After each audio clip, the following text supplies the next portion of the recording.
if mod of z minus 1 is less than or equals to 4, then the maximum value of mod of z minus 3 is.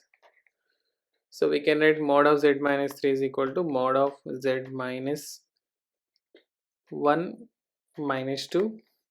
So which equals to mod of z minus 1 plus of minus 2.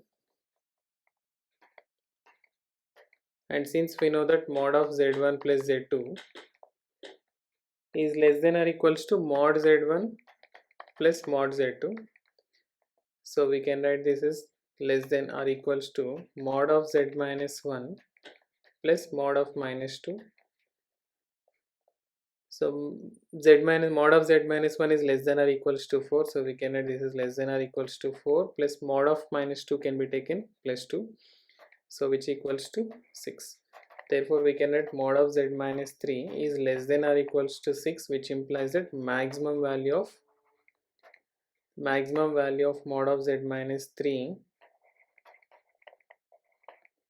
is equal to 6.